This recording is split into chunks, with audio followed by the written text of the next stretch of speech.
Okay, so it looks like this is now live. Let's hope it stays this way. We're going to get started soonish. Just want to give a couple more people the chance to join this, because it is a bit weird completely talking to myself without anyone watching. So as usual, I'll just wait a bit more. In the meantime, you can just watch me doing basically nothing but staring at the view account in the lower right corner and waiting for it to show some activity.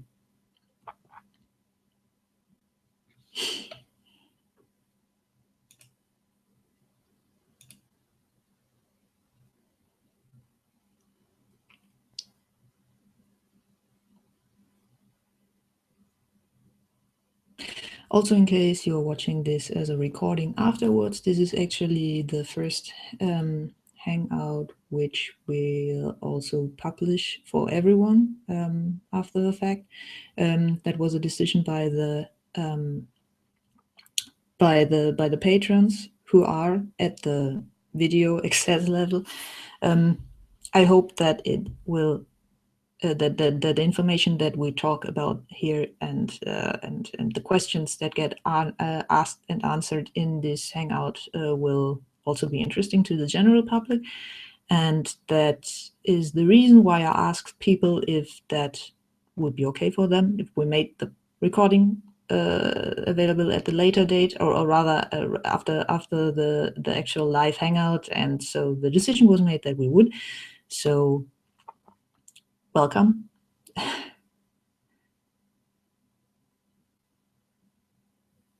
So it's extraordinarily early here, at least for a Sunday. It's 7 a.m. where I am. So if I look a bit sleepy, that is probably because I am. But I'm not going to fall asleep on you people, I guess. I'm too awake for that already.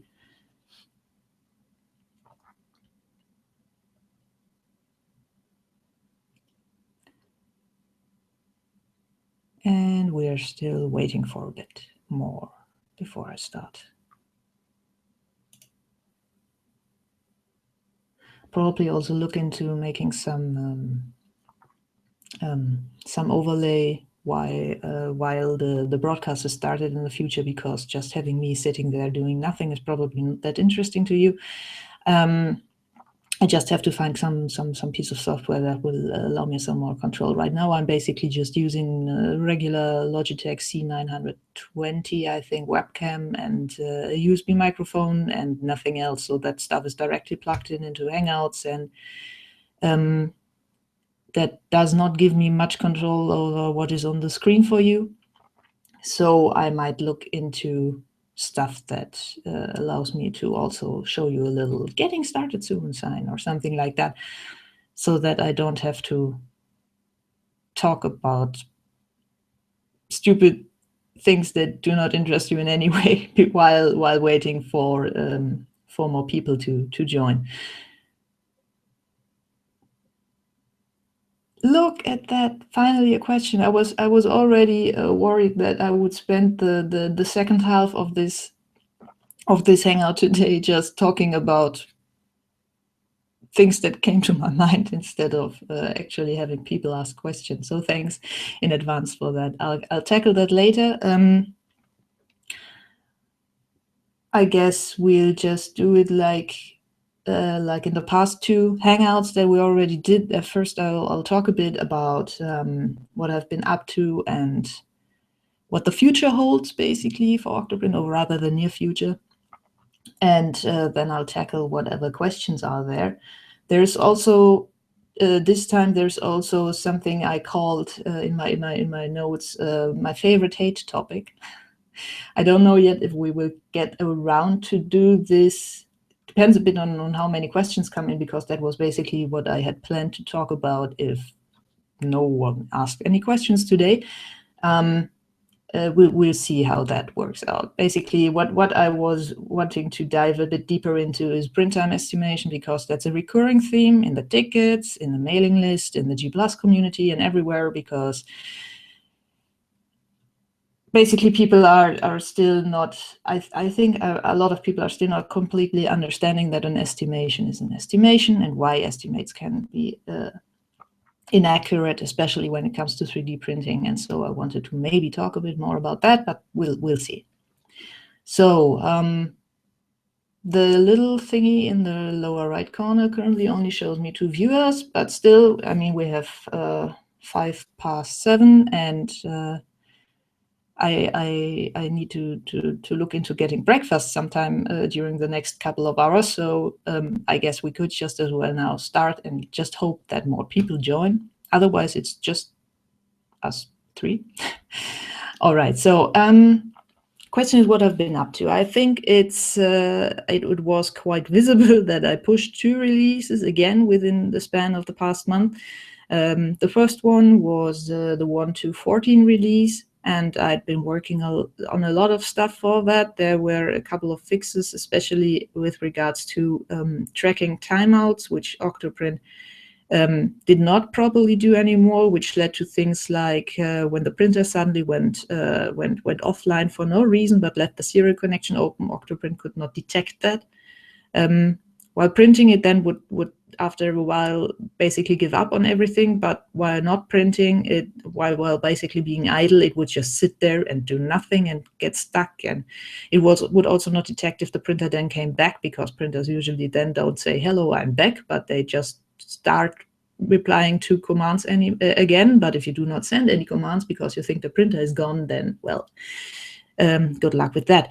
Anyhow, that plus a couple of fixes for minor things on the communication between the client and the server that I finally also spotted that were producing problems and things like that.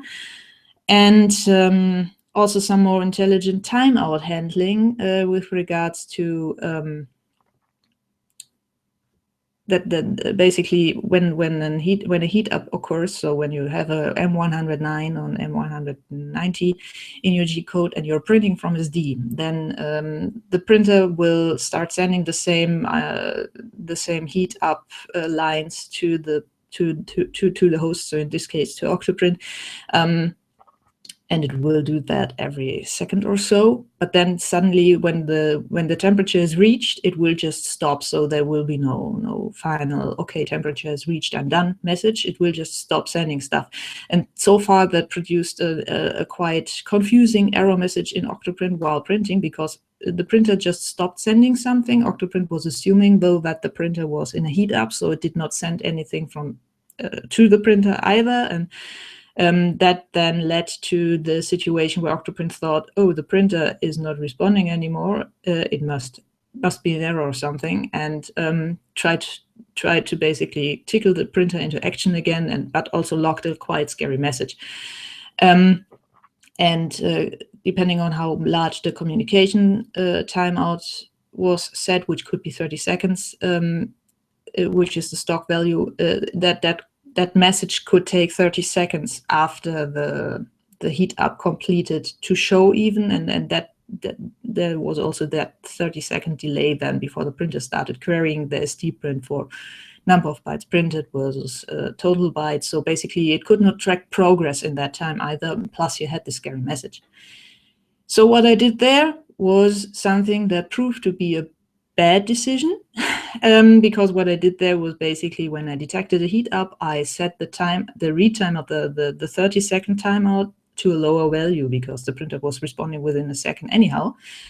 But as it turns out, which I found out later because my printer didn't do that, that led to garbled communications for some people. And basically I released 1.2.14, and let's say 6 hours or something like that, so late at evening that day when I did that, I started getting reports from people that basically said, well, I can't print anymore because the communications with the printer are all garbled, or they stop altogether. And I was stunned because especially for the 1.2.14 release, because I had touched the communication layer for the timeout handling by quite a bit. I had printed, I don't know how many hours with those changes, and my printer back there, it didn't even budge a bit, so it was completely happy with everything in the current communication layer.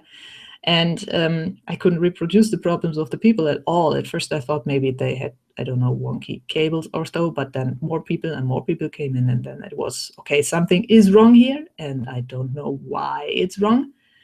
And I then put a hold to the release and spent first parts of the night and then early morning the next day trying to figure out what was wrong. And thankfully a user at least found the culprit commit, and that was actually the timeout, the shorter timeout setting that I did. And after a day of digging through code and trying to understand what was happening, I mean, patching that was not a problem, but the point is, if you do not understand a problem, if you don't understand where it's coming from, and if you do not, I mean, you can patch the symptom then. The chances are high that you're only patching a symptom of a deeper lying problem. So my goal really from the beginning when this bug occurred was to understand why it was happening, because since I could not reproduce it, at first I then found a printer in my stash that actually I could reproduce it with, but that was way down the road. If you cannot reproduce it, then you have to understand why it's happening. That's the only way that you can know that you really fixed it and not just covered one bug with maybe another or something like that. And so after basically a day of trying to understand what was happening there, I finally boiled it down to a race condition in the code, so basically a timing issue. So what I think happened there was that while the underlying serial connection code of the operating system and the serial library, so outside of OctoPrint's control already, while that stuff was still busy sending some bytes over the line, OctoPrint then already reset the read timeout, and resetting the read timeout somehow then caused all kinds of nastiness on the serial port altogether. So also wrong bytes being written, wrong bytes being read, and all that stuff. But depending on the printer, the controller, the firmware, I don't know what, that manifested in different ways, both by the printer not returning anything at all anymore and not responding to commands either, and also in just these garbled bits and bytes that I'd been seeing in the serial logs that had been provided. And once I finally was confident that I understood the bug, I was also more confident in pushing the patch. And this is what I did then with the 1.2.15 release on the next day. So 1.2.14, a lot of work with a one-line change that turned to be my undoing. Yay. Then some really, really nasty 48 hours trying to figure out what was up and fixing it as fast as possible with while still making sure that it would not break things further. All in a situation that didn't allow me really to test this stuff. And then push of 0.14. So this was the last weekend, and oh, that was not funny. Anyhow, what I also did was, you remember me saying that I intend to push 1.3.0, so the current development branch, as fast as possible, and I'm still whenever I find the time, which is a bit tricky, and I'll get back to that later. Whenever I find the time, I'm also working on that heavily. And one of the things that really bothered me, I don't know if you are familiar with the functionality that is in the devel branch, but one of the most awesome features is that it now there is no folder support. So you can define folders and subfolders and stuff and put files in there and organize your projects basically better. And a big thank you shout out to Mark Hannibal for that, who contributed the baseline for that stuff. The thing is, though, that there were still some parts in OctoPrint, mostly in the event subsystem. So events like, I don't know, file uploaded, print done, print finished, stuff like that. They were still not properly adapted to the concept of folders. So they were basically telling you stuff like, okay, the print of test G code finished, but it didn't tell you in which folder test G code was. So if you had multiple test G codes, then stuff could get wonky. And things like that still had to be streamlined. And this was also something that cost me, I don't know, a week or more, because it was basically spread through all the code, totally small things. Then while fixing that, I found some issues with the existing adjustments that had already happened, and then I had to fix those. And anyhow, I spent lots of hours with folder support again, but I think now that stuff is rock solid. So at least that was worth it, I think. And also it's a lot of fun, actually. So I usually run my printer on the maintenance branch, not the devel branch. And currently that is something that I'm a bit regretting, because I really miss the folder support now there. Yeah, so, but well, I'm really committed to getting devel finally pushed out, but I know I've been saying that for a long time now, and it's still not out. And the reason for this is something that is really challenging. Basically, what I'm currently experiencing is that I spend so much time trying to keep maintenance bug-free, and also responding to bug reports and trying to figure out what is up and all that it really takes a lot of time to manage that, and takes away time from actually working on the development branch. And this is something that I really need to change. And this is also something that I really want to change. So that brings me a bit to what is down the road in the near future.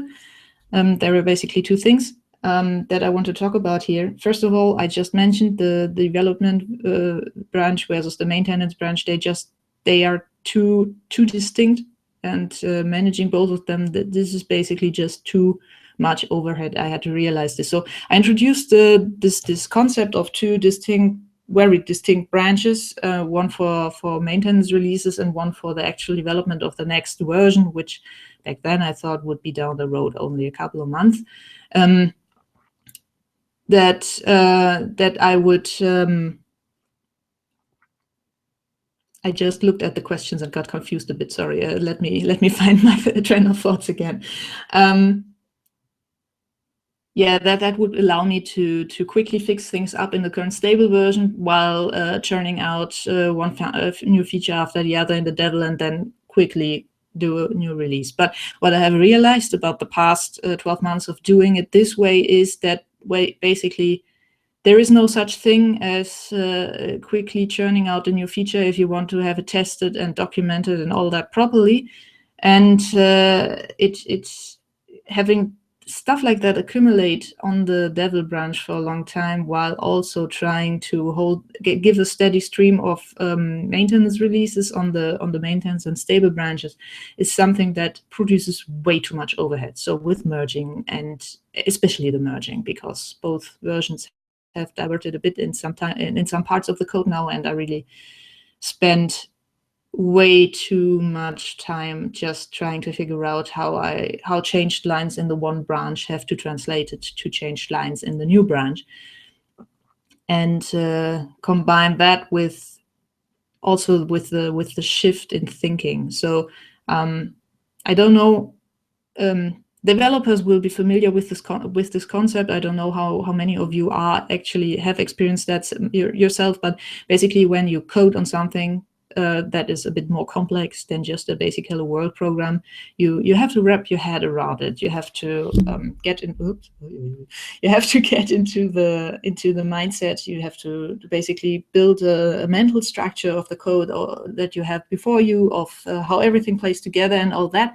And I have to do different versions of those structures between maintenance and devel, and something like a shift in between the two is mentally takes a lot of mental capacity. So this is something where you really lose your focus and then you have to rebuild it up. So shifting multiple times per day between the two branches is something that is not a lot of fun, is very draining, and is not very productive either. So what I did so far is mostly trying to do a day-by-day kind of work, and sometimes I really switch between the two multiple times per day, but with the overhead that just that takes too much away from development. So what I want to do in the future, so right now I'm basically stuck with this development model until I put out the devel branch, but I hope after I've put this one out to get to a more feature branch based model of development. So basically what Gitflow or so are advocating, with more releases of the middle number increasing, the minor component basically. Right now, what we are seeing is I try to do something like monthly releases of the maintenance branch to iron out any bugs and push small improvements that help people out there. And that led to us now being at 1.2.15. And 1.3 is taking ages. So what I want to do in the future is doing stuff like 1.3, 1.4, 1.5 faster. So basically, whenever a new feature, I'll need to concentrate really on one feature at a time for that to work, or at least not more than, let's say, 3, because then I'll have to merge them with each other too. That will also be a nightmare. But what I want to do really is get to this model where once a feature is done and a full feature with that, I just push it as a new point. As a new X point, Y point, Z, so as a new Y release, yeah. And that will mean that the middle component will rise a bit faster than so far. But I hope it will take away a bit from the overhead. It's something that I need to try and see if it works out. It might also be that this is something that where I, after 3 months or so in this model, I say, oh, that this is even more overhead, keeping the feature branches merged with each other. And then I'll have to roll back and look for another idea. But right now, this is basically my idea at how to tackle this in the future and trying to reduce the maintenance overhead a bit, because currently it's really driving me nuts. Anyhow, there was one thing that I wanted to change in the future, so after 1.3.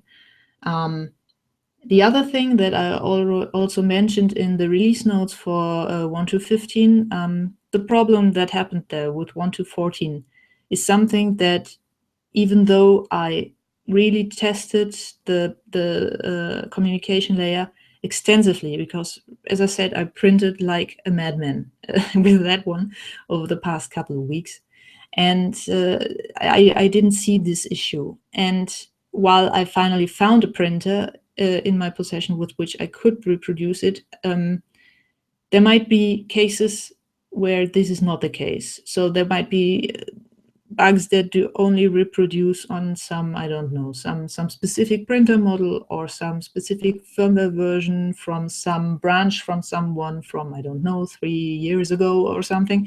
And I simply cannot cover with my own tests that I can do here and with my own test resources. I simply cannot cover every possible combination that is out there with regards to printer plus firmware plus controller board plus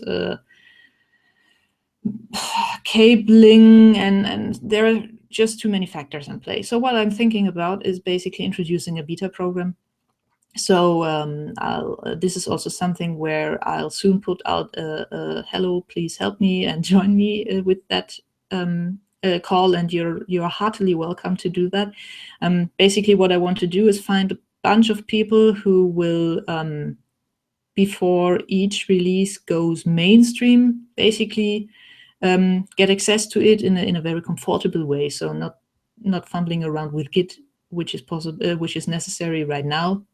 to get access to the maintenance and the development branch, but basically just clicking a button and poof, suddenly you get the new version, but a week earlier than regularly, just with the big wish to please, if you stumble across anything that is wonky, to report back and open tickets so that I can fix it before it gets rolled out. So that means release candidates for the patch versions as well, and a bit more delay between those releases too than right now, because I want to give the testers, of course, a bit time to actually get around to testing. So I'm thinking something like, as I said, a week delay in between. And I hope that this will get me and us all a bit more security or safety rather, with regards to checking compatibility. It's a tricky word for 7:25 a.m. Checking compatibility across the board without one person basically doing nothing 24/7 for months for each release, which is simply not possible for me. I mean, I don't even have the space, so I cannot have, I don't know, 3,000 printer hardware, software, firmware combinations here to test every release on. So I'm hoping for you to help a bit here. And I'll look into making, I'm thinking about something like, either I use the current pre-release feature that is already in the update plugin, which I'm using myself for testing the update procedure, for providing basically a pre-release channel and just pushing the versions up there. But yeah, I'm not sure yet how exactly I will do it. And this is also something that I'll have to think about now on top of the usual maintenance and development work and all that. And any suggestions that you have, of course, are always welcome, because this is something I want to get right. I think once this is out and some people actually commit to helping out there, that we get even better quality. I mean, I do my best already, but I'm only human, and humans make mistakes. And especially if I can't see the mistakes because they do not manifest for me, then, well. So this is the plan I have for tackling that. Anyhow, there are a couple of questions now by Gary. Hi, Gary.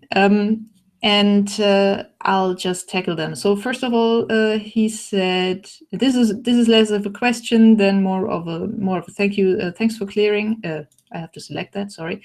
Thanks for clearing up with what happened with the 1.2.14 release. You're welcome. I hope it clarified stuff a bit. It certainly was not a fun experience, as I said. I did not sleep a lot during those 48 hours. Then, have you been tempted to join the hordes of zombies? Ooh, with the mobile game Pokemon Go, or what are things you have been up to other than working on OctoPrint?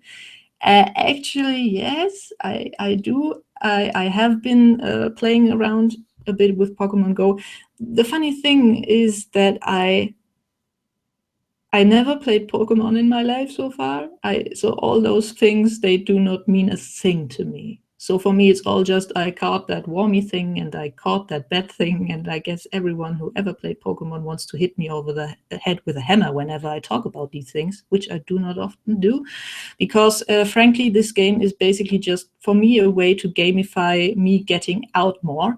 The thing is, since I started working from home, I've been basically coding constantly. I mean, not 24/7. I still do get sleep, and I also still do get some time off. But when I'm in this room, chances are very high that I'm working on OctoPrint. And when I work on OctoPrint, then it happens a lot that I sit down here in the morning and then stand up again at evening, or maybe I stand all the time because this is also a standing desk. But still, I do not move around a lot. So what I've been using Pokemon for is basically just a glorified step tracker. So when I have to go out anyhow and do some errands, it motivates me a bit to maybe get the long route, because, there could be something that I do not know yet, but I'm not playing it to level or anything. So it's just like a welcome distraction or something like that to give me a bit more motivation to go the longer ways instead of the short ones, and actually to walk instead of, I don't know,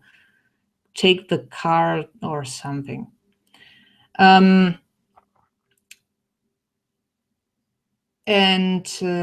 so I don't know if you would count me to the hordes of zombies. I'm not really like planning my day around where something might spawn or anything like that. I'm also my best friend is also playing it, and we just did a bunch, or actually I think only one walk so far, a longer walk. She also has a dog, so we combined that.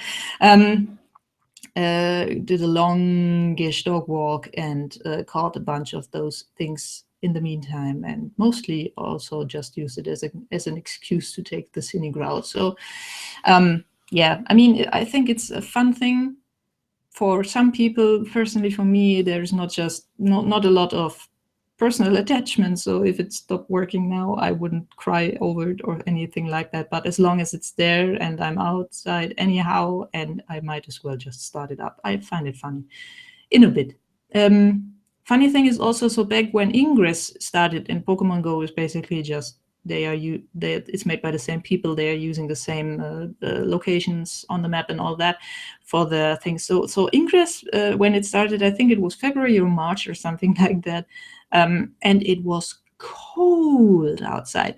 So Ingress started, and I immediately downloaded it because I thought, well, maybe it might be a good motivation for me to go out more. And I went outside.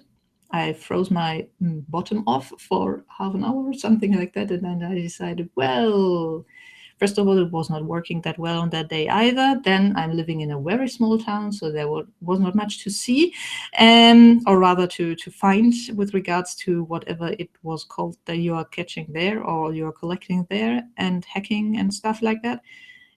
And then I was also a bit scared for my well-being, considering that we had -10, -15 degrees Celsius or something like that on that day, and that was my English experience. So, well, I don't know.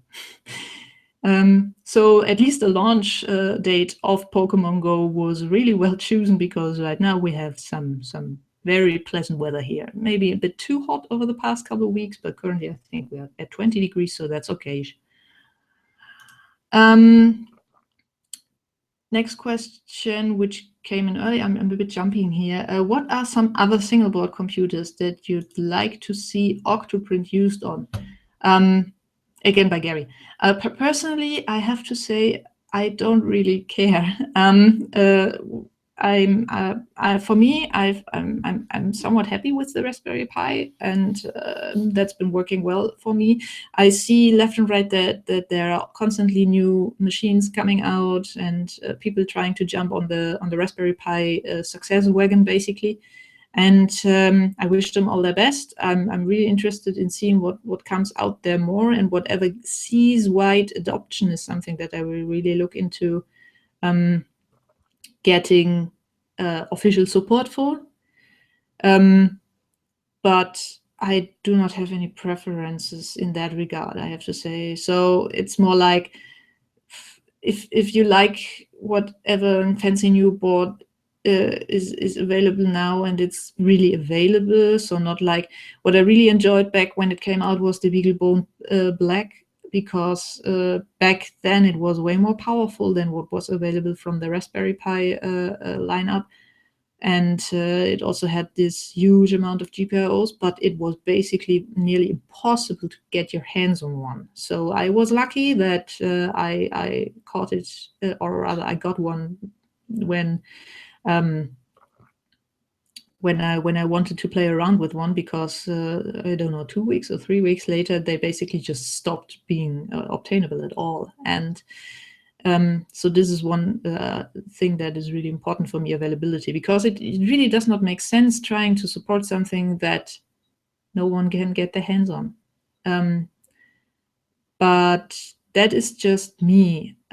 So basically, my main focus is OctoPrint itself, and OctoPrint is explicitly built to be platform agnostic. So if your underlying computer, be it a single board computer or some old laptop or something that you still got lying around, or even, I don't know, some ancient desktop PC, if that thing supports Python, and it doesn't matter what operating system you have under Python, as long as you have Python on top there, if that thing supports Python 2.7, my goal is that OctoPrint runs on it.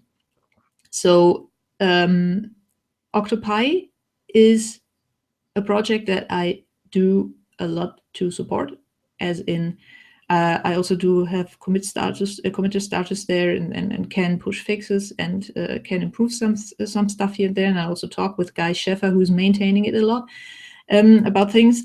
But I have to say, it is not my main focus. So I'm mostly concentrating on OctoPrint and doing whatever I can to make its use on the current mainstream single PCB, being the Raspberry Pi, as painless to use as possible, while putting also a lot of my thoughts into OctoPi and trying to do whatever is necessary there. If something else comes around that is equally popular, I'll try to do the same for that.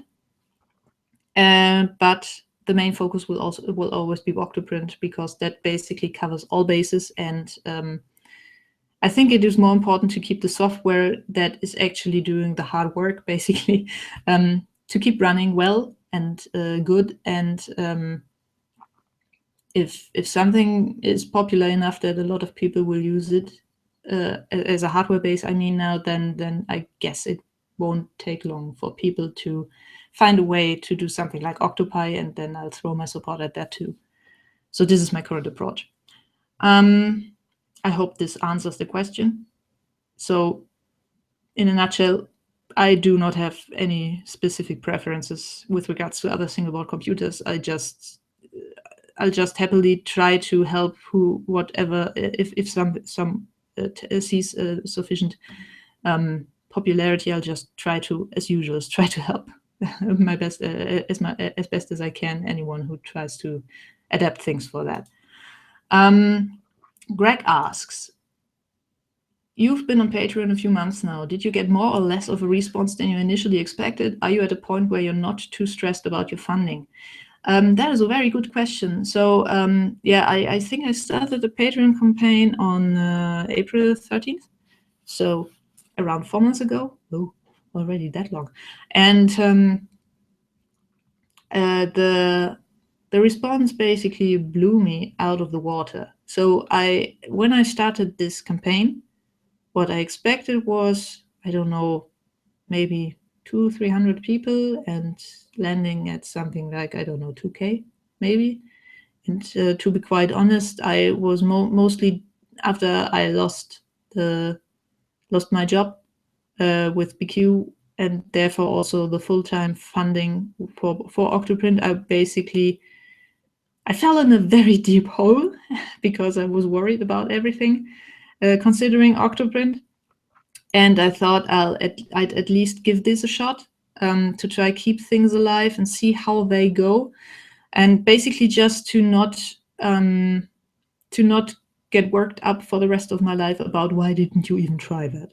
So I tried it, so that I would be able to say down the road when I'm old and wrinkled, hey, I tried it, but it didn't work out, and then suddenly it worked out.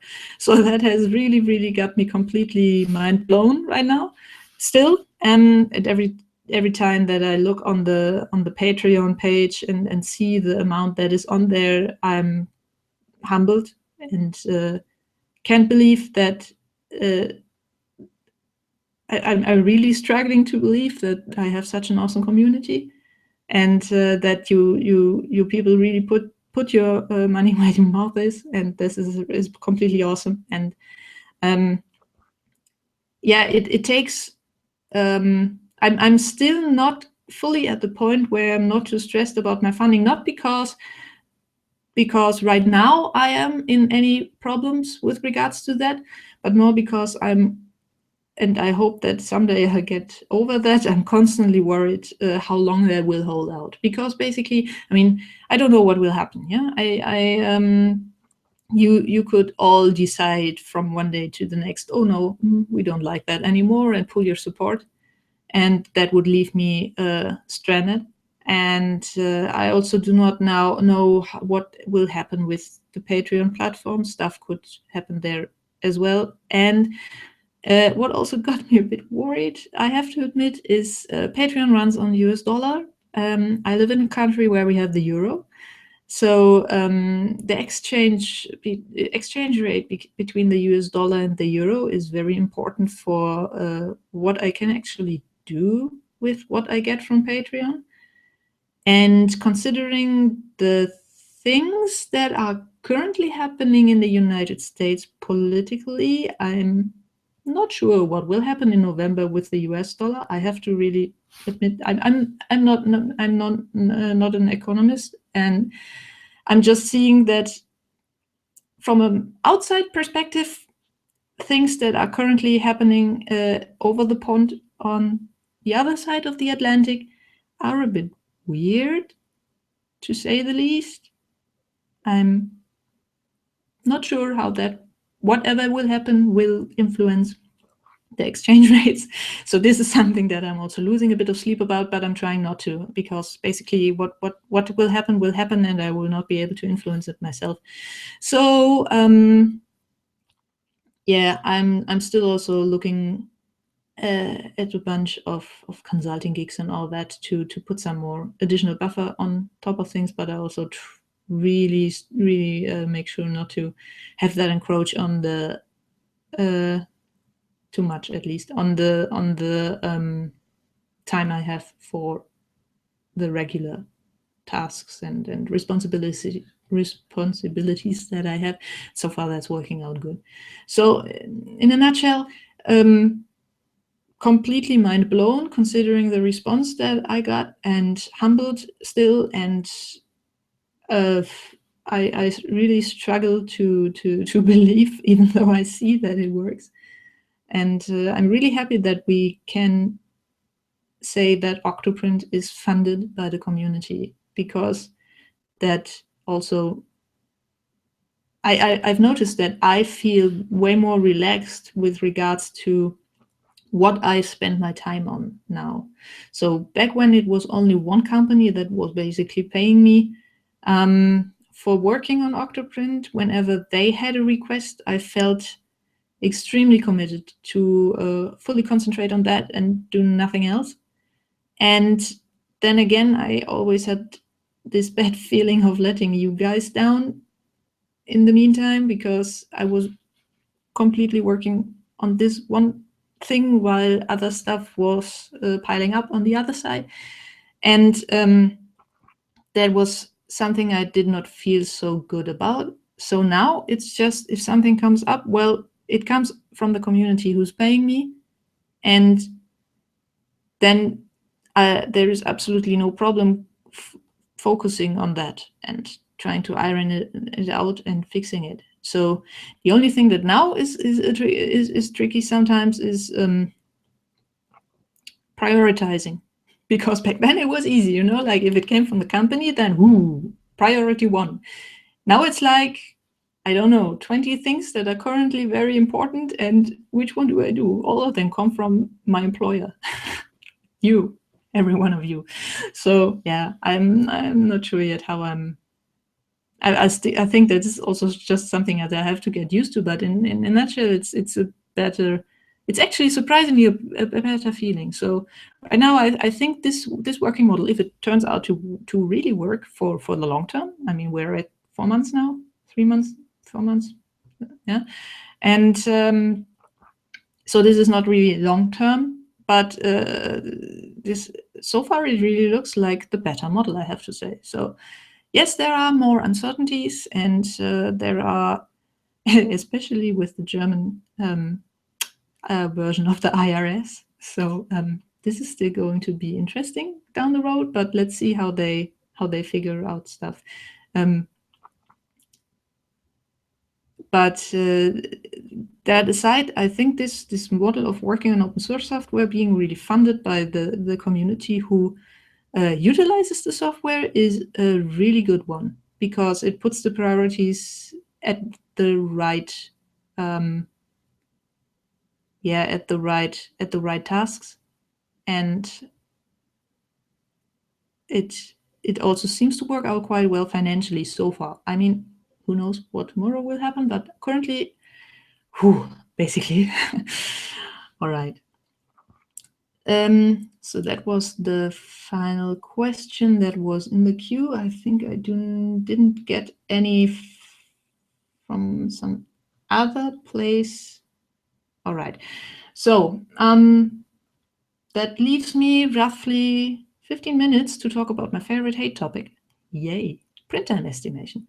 So one thing that I did in 1.2.14 in the just released, or rather in the just released 1.2.15 also, is that I once again tackled the topic of print time estimation. And I already mentioned it. I don't know if it was the first or the second hangout, but I already mentioned it once that this is one of my favorite hate topics because it keeps coming up and people keep complaining about the current estimates that you get for print time left and all that are so horribly inaccurate from time to time. And I thought it would maybe be interesting to explain why this is so complicated to get right. And I also plan to do some kind of blog post or something like that in the future, because it is really a topic that keeps coming up and coming up and coming up. So just the past week, I think I got 3 tickets and or questions about that from various sources. And so what I did is I thought we would make this a multimedia hangout. I prepared a little whiteboard and I thought I would explain what is basically going on there. So let's say you print something that is like this. So just a flat piece. Let's say 3 solid layers on the bottom and 3 solid layers on top, couple of layers in between, everything just one shape extruded, couple millimeters up. So if you print this, the first layer is the slowest as usual because you want to get good adhesion on the bed. And then you have 2 more solid layers, then a couple of layers of infill. I think it was 30% in that case. And then 3 more solid layers on top of that. So when you take a look at this wonderful chart here, which basically has the completion percentage on the y-axis and the time needed for that on the x-axis, what you would get for a shape like this is basically something like you first have your first layer here, then the solid layers, the two missing one here, then the infill. You see how it gets a bit more I'm lacking the English word, so it goes up faster. Yeah? And then you have the final layers again. So at 100%, you are at basically this part. So this is how long it took for this to print. What OctoPrint knows about the print process that is happening right now is basically consider the following. You just uploaded the file for this. You uploaded it to OctoPrint, you directly started printing it. So OctoPrint did not have time to analyze this file, so it doesn't even know what it is. It only knows that it is sending lines from some file, and it already sends such an, it is now at some byte position within that file, because everything before that it has already sent, and everything after that it hasn't already sent. And so the only information it has is completion percentage plus the time it needed to get there, because it doesn't know how this is structured. It doesn't know that it is a flat piece of plastic that has a huge bottom layer. It just knows it needed, I don't know, 20 minutes for the first percent.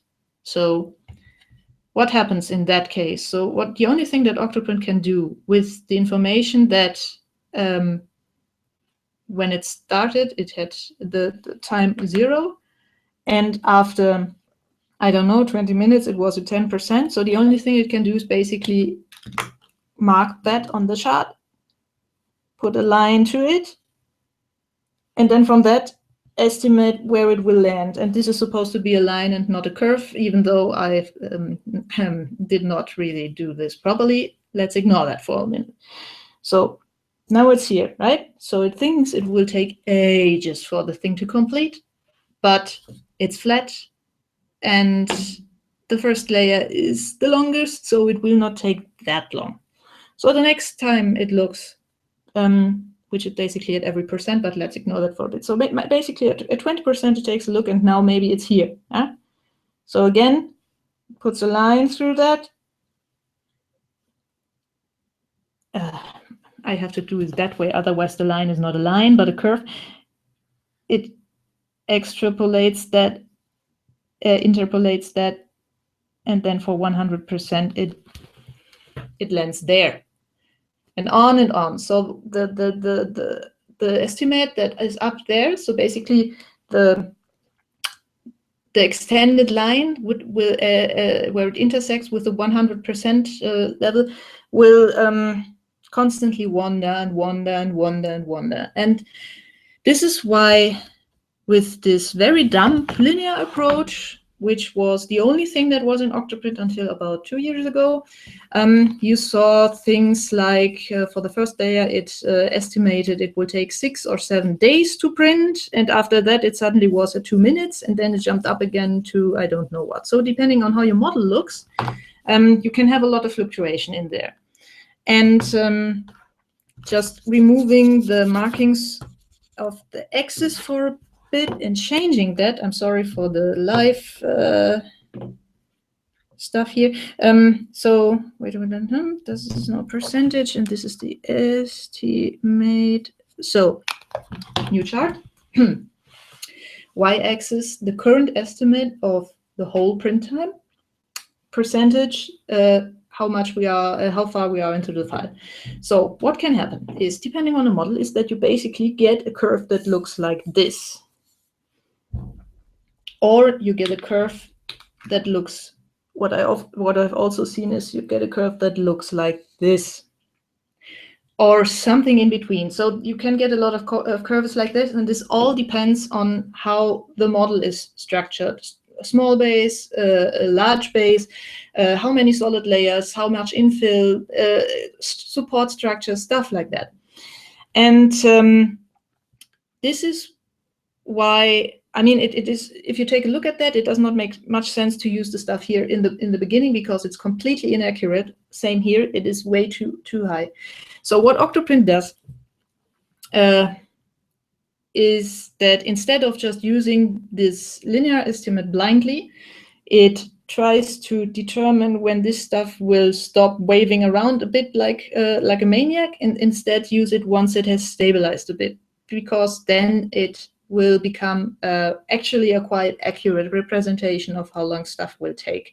Of course, that can still be blown out of the water by a model that basically goes like this, because then it will take longer and longer and longer the higher it gets. But let's just hope. I mean, these are the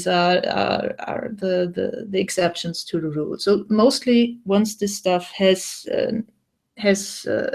stops widely fluctuating, the predictions become quite stable. So this is the second source of data that OctoPrint always has, even if no analysis of the file was done or no past prints were, for example, also when you're printing from SD. So if you're printing from SD, the only thing that you know is the file is called such and such. It is so many bytes large, and I've printed already these many bytes. You never know more than that about SD prints. You never know more than that about prints that you uploaded and then printed directly with, and you printed for the first time without giving OctoPrint a chance to analyze this. But you can still do that. So this is, I don't know if you remember, it could happen that for a long time, when you directly uploaded the file to OctoPrint and directly pressed print, that it showed calculating in the print time left. And this was because this stuff was not stable yet, and OctoPrint was not using the linear approximation. So what OctoPrint also does is, if it has an analysis result or data from the slicer. So if you slice from with an OctoPrint, the slicer does a prediction how long the stuff will take to print, and OctoPrint will also take that into account then for the file. And also, if you printed it in the past on the same printer, which is the most accurate prediction of how long the whole file will take that you can use, OctoPrint will also use that and factor that in too. So it will basically, for the first half of the print, interpolate between this here, if it's stable already, and the statistical information. So basically past prints or the static analysis of the file, which can also be inaccurate because the only thing that OctoPrint can do is look at the G-code and try to guess how long each move in there will take, but it doesn't know the acceleration settings of your printer. So what your printer basically does is it gets a bunch of line segments and then plans the motion not linearly, but it will accelerate and then brake again for the curves and then accelerate and brake again for the curves, and how that calculation happens. And basically when it will start to brake and when to what speeds it will accelerate, that all depends on your firmware settings and also a bit on the internal firmware implementation itself. So for example, something like Marlin from 3 years ago will probably behave somewhat differently to a current Marlin. Repetier will behave differently. Smoother will behave differently. The firmware is a black box for OctoPrint. So what I cannot do is look into the exact acceleration settings and the exact acceleration planner implementation. And so this stuff will also not be part of the estimate of the G-code total print time that OctoPrint can do when it has the time to do it. And so this is also something where a bit of error can come in, but thankfully that is manageable. So what OctoPrint does since 1.2.14/1.2.15 is that it will now not only tell you, oh, the print will take 2 hours more, but it will also tell you with a little colored bullet next to it. Sorry, English is hard. Where the estimate is coming from. So is it this horrible linear approximation that is bound to be completely all over the place? You remember? Or is it the one where we are already quite sure that it will not change much anymore? Or is it something based on statistics from former print? Or maybe it's also a mixture of all of that, and it will show you that with a little bullet. Red means linear approximation. Don't trust this at all. And the only thing that I even added this was because people were complaining it's staying at calculating so long. Well, that can happen if you have a model that, regardless. And yellow is, what was yellow again? Yellow was based on the statistical analysis of the file, so not past prints, but statistical analysis, possibly mixed with the leveled out linear approximation. And green is based on past prints or based on a leveled out estimate. And what I also added was a bit of sanity checking left and right, so that if I see that I'm only at 20% of the print so far, but with the time I took to get there and the current estimate based on the statistical, analytical, or leveled out estimate, I should be at 40%, then something apparently is not adding up, and in that case I will also fall back to the linear approximation. So I hope this explains a bit why print time estimation in OctoPrint or in any case of any kind of 3D print job is so tricky, because you have only information to do a linear approximation. You have a start XY coordinate and you have a current XY coordinate. So the only thing you can do is a linear approximation. And you're trying to use that on a process which is all over the place and not even remotely linear. So this is bound to fail. OctoPrint is trying to do a lot of stuff to get out of this mess. And I put weeks into this, and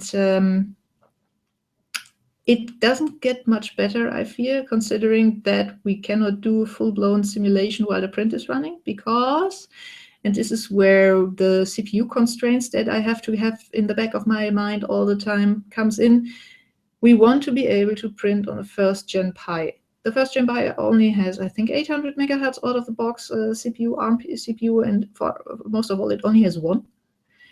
And I need to, all the time, I need to access the file, fetch the line, checksum it, line number it, send it to the printer, receive the response, and I have to do this as fast as possible, or print quality will suffer.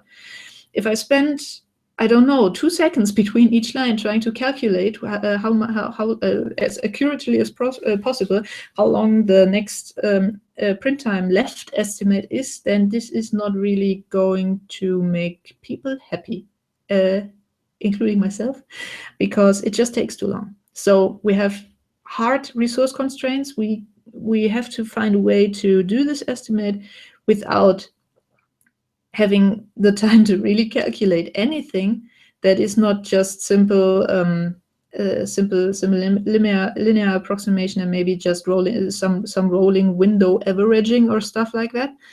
And with these constraints in place, the current approach is the best thing that I can do. I still think there is some bug in 1.2.15 because it shows the linear approximate right at the very beginning of the print, even though I tried to suppress it until the leveled out one is available, or a certain percentage of the print has been reached, because if you're 60% through the print and they're still calculating standing there, it's not really helping you.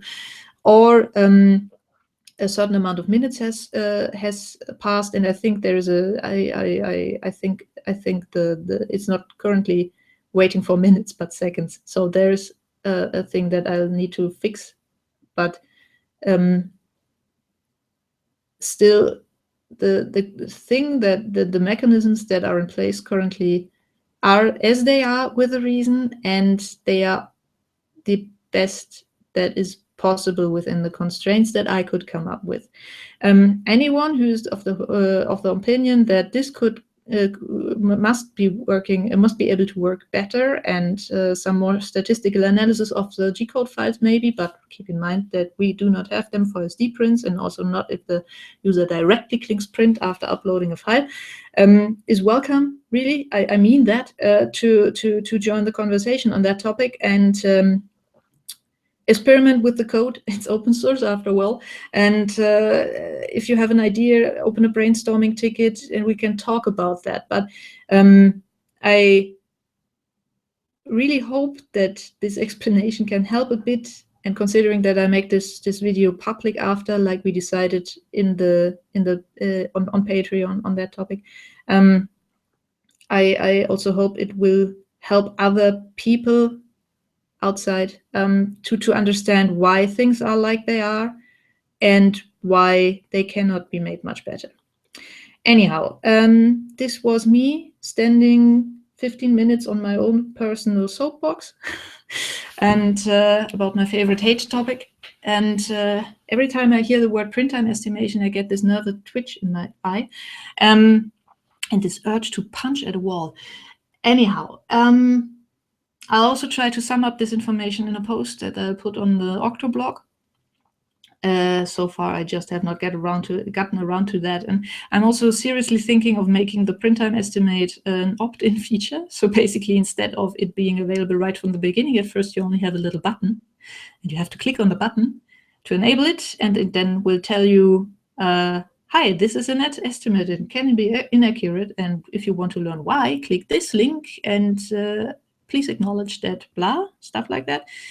This was an idea that I had the last time that my eyes started twitching about the topic. I'm not yet sure if I will do it, but might be an idea, because really it is an estimate. Estimates can be inaccurate. People need to understand that, especially when you're trying to make gold out of garbage. yeah, that was, I think, all of my prepared points. There are no more questions, so that brings us to the goodbye part. I'm currently planning on doing the next hangout, so number 4 on next month sometime, or in the evening hours of CEST again. So I think that would put it at afternoon for the US, or early afternoon. I do not have the time zones in my head right now. And the one after that we'll do with a poll again. So that would be that.